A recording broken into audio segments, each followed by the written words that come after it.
Hey guys, and welcome back to another YouTube video. In this video, I'll be doing the Melbourne Renegades vs Adelaide Strikers game review, match 18 at Marvel Stadium, in which it was a really weird match. I thought initially it was going to be a 130-140 pitch. Chris Lim was the only one that could really get it away, as well as Craig Overton in the first innings, which we'll go through. But then Fraser McGurk came out and made it look like a really good pitch. I mean, it was still low and the outfield was really slow, so I mean, if this was a normal outfield, they probably would have made 190 on it, as there was at least 5 or 6 runs there for both sides that were just cut off because of slow outfields. So before we get into this video, remember to like and subscribe, turn the notification bell on so you know when I upload, and let's get into this recap.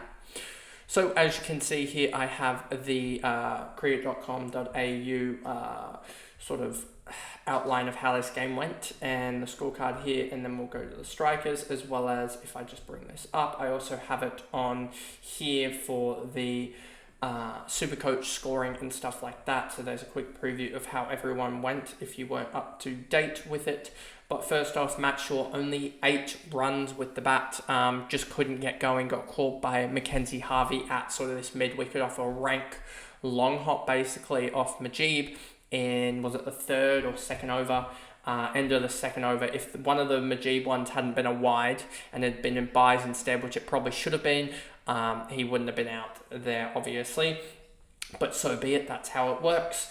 Darcy Short, 54 off 47. He just never really got going and really struggled to hit the ball off the square at the 10 over mark. He was 22 off 26, and that included 2 boundaries, and one of them was right at the end of that. So he was 18 off 25 at one point, meaning that he did score 36 off his last 22 deliveries, so that was pretty decent, but only a 114 strike rate, so no bonus there for him strike rate wise. Got the 50 bonus, but then provided nothing with the ball. Don't even know if he got a dot ball, which we'll get to later in the piece. And then I'm pretty sure he only ended up on a 64, which wasn't necessarily the greatest. Chris Lim was one of the only ones to really get going, scored a 91 in the end, was it? Because of the 10 bonus, so 66 plus the 25 for the strike rate bonus gets him up to a 91. So he was really, really good and outstanding there. And he was the one that broke it open, and that would have been one of the biggest sixes I've ever seen. And if it had probably got, if cricket wasn't in a stadium like that, and you sort of had like the baseball where you can hit it over the top and let it fly till it actually hits the ground level, that would have gone a massive distance. That would have, it was about 70 meters, and it was still 35 meters in the air when it dinged off the actual metal up thing holding up the roof. That's how high it was, that large metal bar. So it just shows how hard he hit that. He smoked it, and I don't think the stump mic actually picked it up as well as how well he actually hit it, because I thought he mishit it initially, but then when I saw it ding off the and basically come straight vertically down basically on the boundary rope, it just was ridiculous. Weatherald should not be playing. Henry Hunt should be there, or Tom Kelly, to be honest with you. Adam Hose, again, just struggling, just got out to almost, it wasn't even a Yorker, it was almost a half volley on the middle stump, and he's just played all around it. And then Jamie Overton is one of the prized assets this year. He has almost the absolute perfect role for him, and you kind of knew that this was going to happen if you looked at all the stats and stuff like that. And you looked at I think the biggest thing that people were holed up on was his role if he's going to bowl. And he's proven time and time again that he is a 4-over bowler here in Aussie conditions, as he's got a pretty decent slower ball, but he is also pure pace. And the only problem that he has at the moment is that it does look like his shoulder is potentially starting to become an issue. If you look at him when he's in the field, he isn't throwing properly. So that is just a little bit of a worry at the moment, but hopefully that just subsides a little bit and you can get him. Because if he makes something in the field, then he could become almost the prize asset of the whole comp. Him, Maxwell, Matt Short as well is a prized asset at the moment if he can get his batting back, but he wasn't bowling too much last night, sorry. And then you have guys like, let me just quickly go over here and see Daniel. So you got guys like Daniel Sams, Daniel Sams. Will Sutherland is a prized asset as well if he can get the batting right. And then you've got Maxwell, Short, and also Overton here. And Paul Walter as well. He had a horrific game, obviously, earlier. But those are sort of, they're the top 5 guys, I reckon, for prized assets at the moment. And then you've got also the Perth don't really have, Hardy could become a prized asset if he does get 4 overs with the ball or 3 overs with the ball, given his batting prowess. And given that he's captain, but I don't know what type of captain he is, if he's like the Maxwell captain that'll trust himself and bowl himself. Basically, 4 off 5, and then Harry Nielsen played one of the best knocks I've ever seen him play, 17 off 5, and that includes 7 off 3 in non-boundaries, and he was willing to sacrifice himself, but he's one of the quicker runners between the wickets. So he was able to just get going and really provided a kick in the tail for the strikers, as they ended up getting 24 off the last 9 deliveries, including 7 off 5 from him. And Overton obviously produced 29 off 15, which was a 54 with the bat, just like that, in 15 deliveries. And if we look at it this way, he came in at one wicket down, 2 wickets down, 3 wickets down, 4 wickets down. So he came in with 5 overs to go and has put up a 54 with the bat, which just shows how critical he can be. Onto the bowling, Tom Rogers with pathetic and only put up a 3 plus a catch, I believe, and a single run. So he only produced a 14, I believe, if that is right. Yeah, Rogers only a 14. You'll see Quinton de Kock, his only points came through this run out, which I think is very dubious, given I think it came through the outfield. So I reckon he shouldn't even really get that counted towards him. I think it should be the thrower that got that, considering the initial thrower for the run out with the Sams one was given to Bancroft, the thrower, not the guy who just did a little bit. So I think that is realistically a lucky break for Quinton de Kock owners, but I don't know who threw it in the end. It could have been anyone, to be honest with you. It could have been Fraser McGurk or someone on the boundary. It could have been John O'Wells. I'm not 100% sure who threw that in. Then you have Majib, 3 for 20, ended up a 101 from this. So we got the 20 for the economy rate, 70 for the wickets and the wicket bonus. So that puts him at 90. And then 12 dot balls and I think 1 wide got him up to the 101 if I look quickly here. So he's probably one of the biggest misses for me now looking back on it. But that was just due to the uncertainty with him. We didn't know whether he would be there or not, given what was going on with the Afghan cricket board and stuff like that, with the T20s that he was potentially going to be selected for. In the end, he has not been selected for.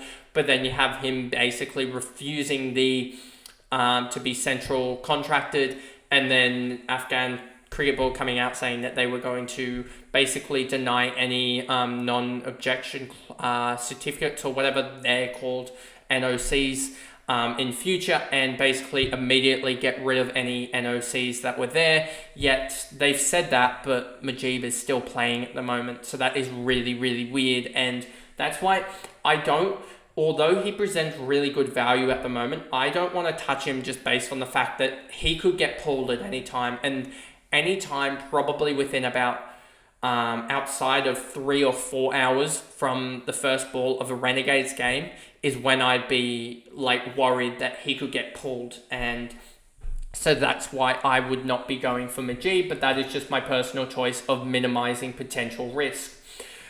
Peter Siddle was pathetic. Get Kane Richardson back in. I'm happy that Richo didn't play, but also annoyed because even though Richo didn't play, Siddle still put up a 27, which would have been something like 4K, 5K of cash gen for Richo. But then again, Richo in round 5, if we look at the fixtures here, just go back to my team. If we look at the fixtures for round 5, who does he play? They play the Melbourne Stars at the MCG. If he comes back for that game, he could easily pick up 2 or 3 wickets and will just be on the bench, hopefully making cash like Fraser McGurk, which we'll get to in a second. Go back to the gameplay and then go back to here,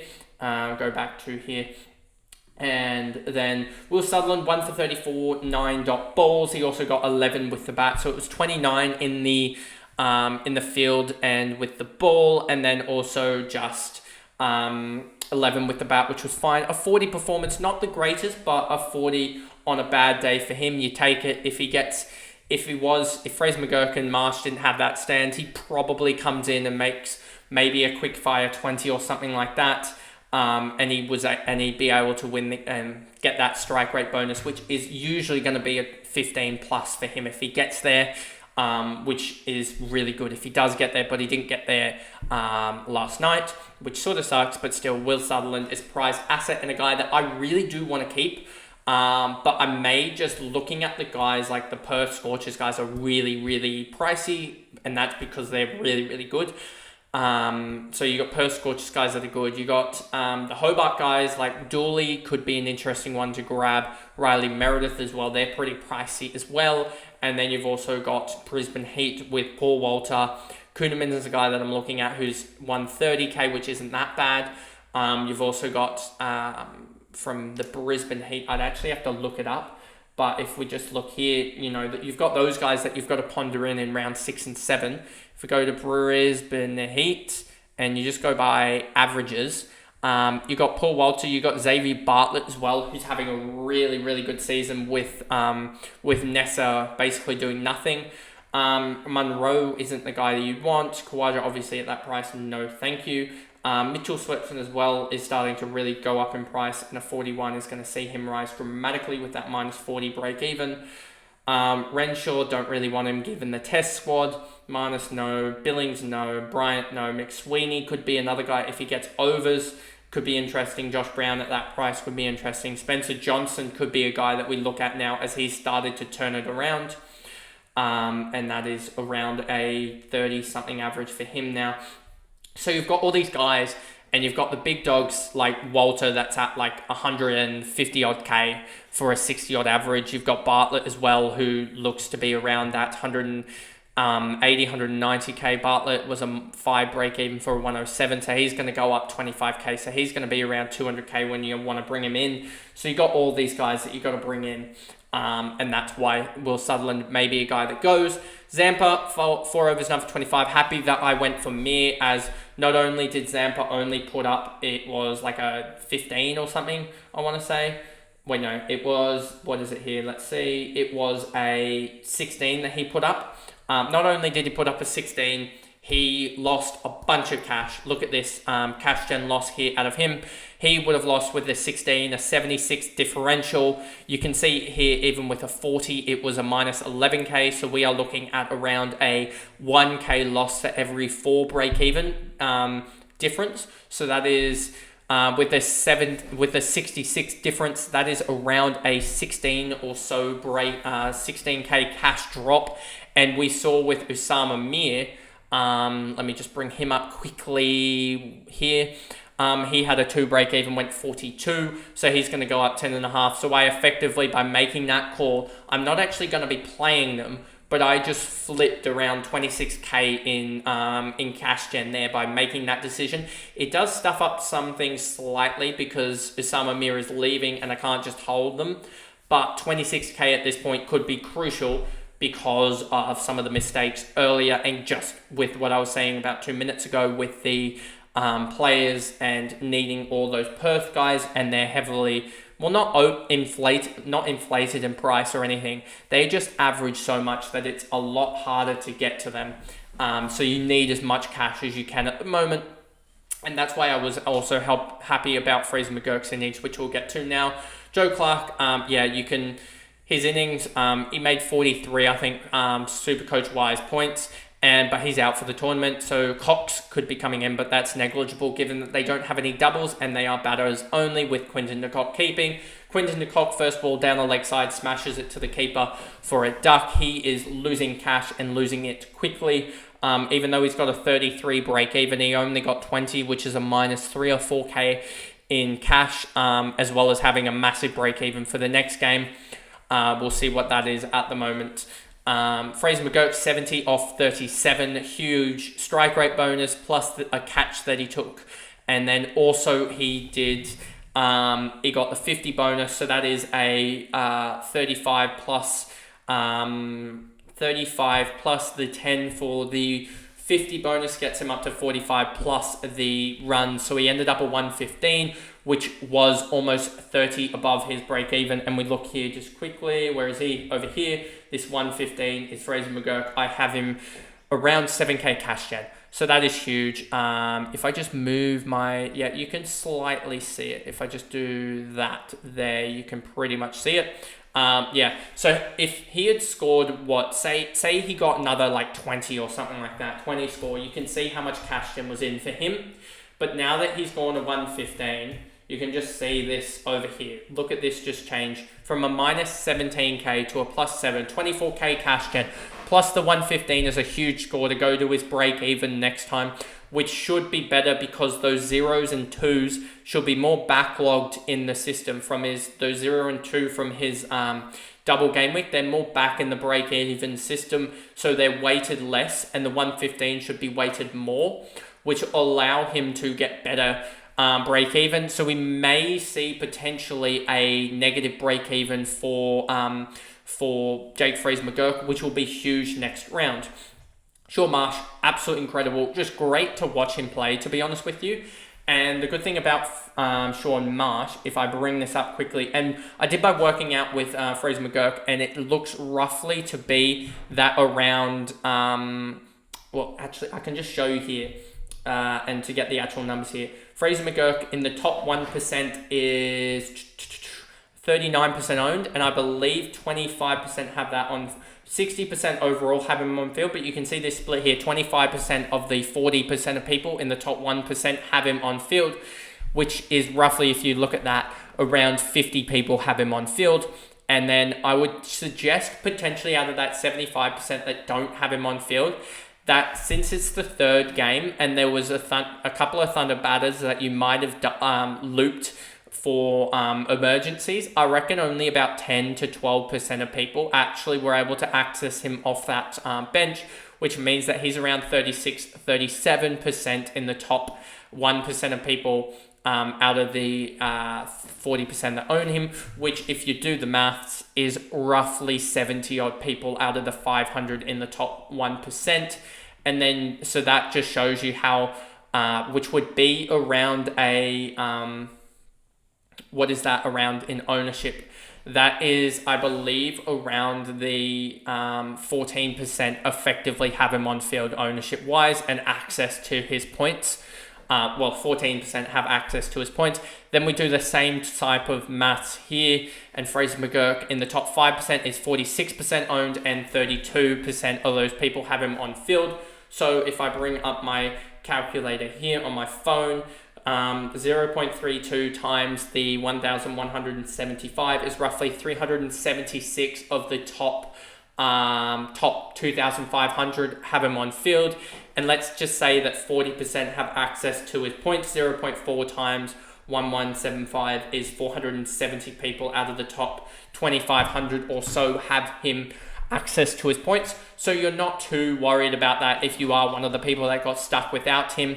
And if you did get him, then that's great because there were a lot of zeros, which means that he is probably going to be one of the points of difference in terms of people having him access to him on field for the best round rank, etc. like that. If I had emergency Walter and just played Sanger on field, I probably would have had access to him. But that would have only happened if we had known McDermott was unavailable due to injury, which still seems to be lingering with the head knock. If we had known like the AFL that they have like a 7-day mandatory wait time or something like that with the concussion, then I probably would have emergencied McDermott and then just gone with the flow with it and just seen if I could get it. But I didn't have another guy that I could that I would know about, etc. So for the captaincy score of Daniel Sams VC that I needed to take, Jono Wells 8 doesn't matter, Mackenzie Harvey 2 doesn't matter, Will Sutherland 11 off 6, he got off to a really good start but then just got out to David Payne trying to hit it over the rope for 6, so really wish he had done the job and I guess really gotten that boundary to get close to that 20 odds, because that would have been huge to, if he'd scored 9 more he would have got 34 more points and that would have ended up being a 74 out of everything, which 74 for sort of a mid game is pretty good output, but 40 is still decent for an average game for him. Tom Rogers came in 1 off 2, didn't do too damaging, and especially because he was like 15% owned or something like that in the top. If we look here at and filter this for Melbourne Renegades, I know I'm going on a little bit, but I think it's decent. Tom Rogers in the top 5% is 17% owned. In the top 1%, he is up to 26% owned. For him to drop a 14 is really, really impactful, that he didn't do anything, especially being a quarter owned, and also him being on field 94% of the time means that roughly, let's look at here, roughly I think around 120 or so people, 122 people had to cop his 14. David Payne, 3 for 37. He's definitely one that you look for the double, just because he can get garbage wickets like that of Sams and Sutherland when he took that 3 wicket over, and people like that, the bowl at the end. Matt Short took 2 overs, done for 20, got 3 dot balls in the end. I believe one of them was a leg bye, so only 2 points there from the bowling. So only 10 points in total. Just a bad day for him, but still going to gain roughly, I believe, 7 or 8k. So it's looking close enough to that 300k marker. Won't probably hit it now that he did that, as his break even for his double is going to be stupidly high when that comes around. If we look down here for Matt Short, but he's still going to be roughly 284, 285, so he's almost going to be ungettable, but he was 95% owned, so he was really negligible, him and sort of Will Sutherland's scores. Anyway, Jamie Overton, 1 for 29 off 4, he did really well, and I think he ended up with an 86 in the end, I want to say. An 89 for him in the end, so he still profited off that last over. That got hit around a little bit. Would have been nice for him to, if that wide didn't count, he would have gotten something like, he would have got 1 dot ball more, he would have had the wide taken away, so that's 2 points, and then he would have also got a better economy rate bonus as well, so that wide cost him 7 points, so it would have got him a 96, but who cares in the end. Ken Boyce, 3 overs, 1 for 37, didn't bowl well, and when I would have liked probably Menenti to have actually played this game. It just looked like the quicker spinners were doing a lot better than the slower, loopier spinners in Short, Boyce, and Short again. They all went, in total, they went for 53, 73 off 6 overs, which is above 12. So that just wasn't good enough from them, if my math is correctly. Over 12 runs and over. And then you have Wes Agar, 2 overs, number 17. There was slight injury concerns with him, so just watch out for that. And I just think David Payne is the better option there, just due to his slower balls and stuff like that, especially on potential slower wickets. They can just get caught just going on the boundary, etc. off that, whereas Wes Agar seems to just carry a little bit further with his more into the pitch seam bowling, as he doesn't really have that good of a slower ball. Darcy Short should never bowl again, and then James Bazley actually bowled pretty well, but he didn't do anything with the bat, so he only ended up with like a 30, and he ended up with a 38 off that performance, which is pretty good, but just due to the economy rate as well. But I think that's where he tops out. I don't really like his position batting 7, to be honest, with the strikers, as he could, and also you have Harry Nielsen, who batted all right, so maybe Harry Nielsen jumps above Bazley next game. Bazley down to 8 doesn't look the greatest, and Bazley doesn't really look ever to be getting that 4 overs. He might get it next game because of what he's done in the last game, but it almost seems like he has to have a really good performance to get 4, whereas Payne, Overton, even Boyce having an all right performance still gets 4, and then you also have like Short taking overs off of Bazley himself. But anyway, that pretty much is the recap there. A very, very long one, this one, as I went through like the implications of Jake Fraser-McGurk. And don't be annoyed with you, or be slightly annoyed that luck didn't go your way, but trading out Jake Fraser-McGurk in this week was the right call if you don't look at hindsight. So it was still one of those calls that was the right decision to make logically and stuff like that. For me, I just got lucky that I couldn't actually trade Fraser-McGurk out for other guys. I had to use other cash methods to get to green, which was probably in the end the wrong decision, even though it could work out tonight. But don't be worried if you did do that, as that was actually the right logical decision. And sometimes if you make the right logical decisions over time, you should be able to benefit from it. It was just one of those times that it just didn't work out. And sometimes, you have rookies in AFL that go off for like 101, you trade them out, and that just sometimes sucks. but it was the right call in the end to trade him out. If you did, as he shouldn't do 115 regularly. He's going to be one of those hit or miss batsmen. I wouldn't be surprised if he goes 0 next week. So he's always going to be an emergency for me, but just don't be worried or too annoyed with yourself if you did trade out Fraser McGurk, as it was a very logical decision. Anyway, that is the video, and you'll see my sixers. You'll see all the videos tomorrow with sixers, trade targets, cash cows, round in review, and round preview for that. With the Stars double coming up, there will be some interesting plays, including potentially me. I've talked it in the...